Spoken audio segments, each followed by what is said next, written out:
All right, in this section we're going to be talking about some six-tone shapes, and the reason I call them six-tone shapes is because, well, they're six tones. We're taking all seven mode shapes and removing the seventh degree of the scale. Now, this doesn't change the tonality of the scale, really, or its functionality. You still play it over the progression derived from each mode. It's just a way that I develop some shapes to help students get out of a single position, even more than like a 12-note split pattern. So by leaving out the seventh degree, this gives us a six-note shape that repeats every octave. Now, here's the first group of six for the G major shape, the first group of six. And because we're leaving out the seventh, we jump right to the octave. So here's the G we started on. Now, the octave of G is on the fourth string, fifth fret, but that's where the index finger is going to go. So jump up an octave, we got the exact same six-note shape. All right, and we're going to do that one more time. So here's the G that we started on the fourth string. Here's the G that we're going to be going to. This one's on the second string, eighth fret. So as you can see, we're starting to cover some serious distance on the guitar neck, and that's what we're trying to do.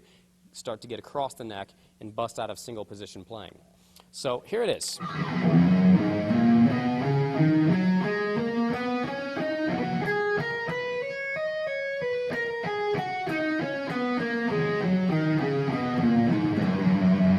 You can see that it still sounds very much like the G major scale. We just removed one note.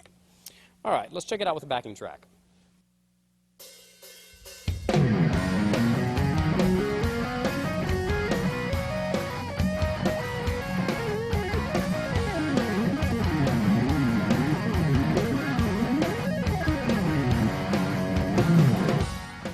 All right, this next mode we're going to be talking about is the A Dorian minor mode, starting on the sixth string, fifth fret. And again, we're leaving out the seventh, so this gives us the first six notes of the A Dorian shape, which looks like this.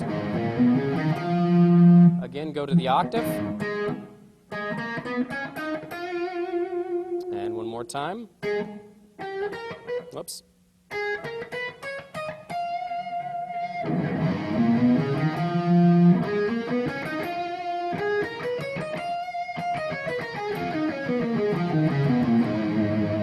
And again, you want to really start paying close attention to the fretboard visualization aspect of this stuff. And a further analysis of this is when you take these first six notes and then you move up a position, you're really kind of borrowing again from the neighbor position, which would be B Phrygian minor.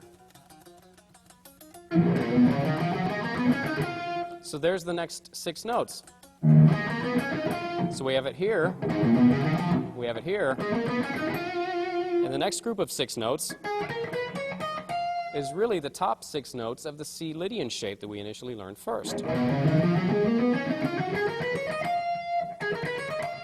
Six notes from the Lydian shape, six notes from the Phrygian, and the first six notes from the A Dorian pattern. So we're borrowing six notes from each ascending position. I used to think about this as like cutting through my neighbor's yards to get home. You know what I mean? Because each consecutive mode is the neighbor to the previous one. So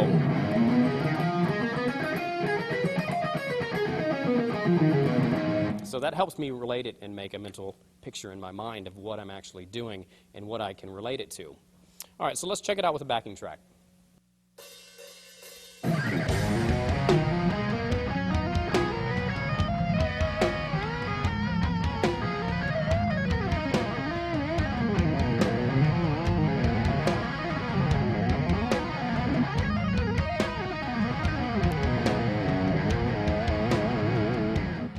All right, the next one we're going to be talking about is B Phrygian minor. So here's the first six notes.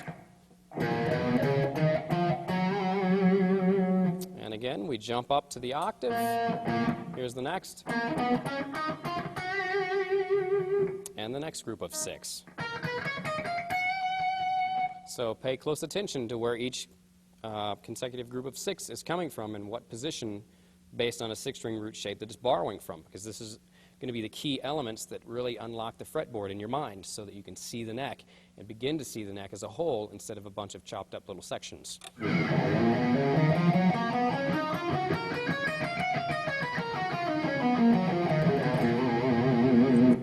right, on to C Lydian major. Here's the first 6 notes. Jump up a position or jump up to the octave. Here's the next group of 6.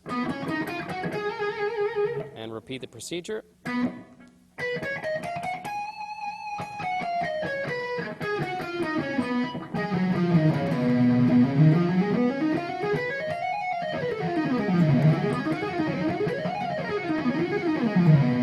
Now, some of these can be pretty tricky, especially this Lydian one, because the fingering, starts with the whole step shape, and we get the half step whole step shape, but it's up a shape that looks like this, so what's called a flat 5. So every time you change strings on this Lydian one, you're moving like that, and it can be a little bit tricky. So make sure you take this stuff slow, memorize it first before you ever attempt to be, really shredding with it. All right, next up is D Mixolydian. Now, the cool thing about Mixolydian is that it's the exact same shape as the G major shape, and the reason that this happens is that the 7th degree in the Mixolydian mode is the only note that's different than the G major scale. So by removing the 7th, the first 6 notes of D Mixolydian and G major are exactly the same. So we have 2 shapes that are exactly the same, so you really don't have to memorize 6. So here we go.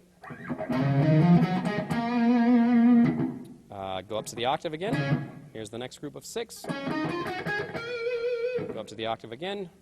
Here's your next group of 6.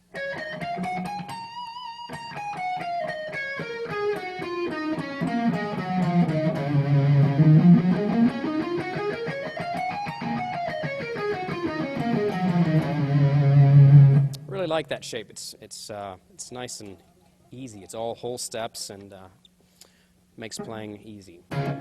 So the next one is going to be E natural minor. This one's on the 6th string, 12th fret. Again, you take the first 6 notes and then jump up to the octave, and then once again.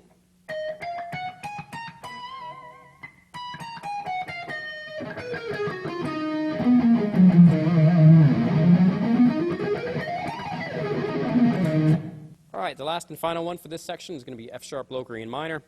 We're starting on the 6th string, 14th fret. Here's the first 6 notes. Again, jump up to the octave. And one more time.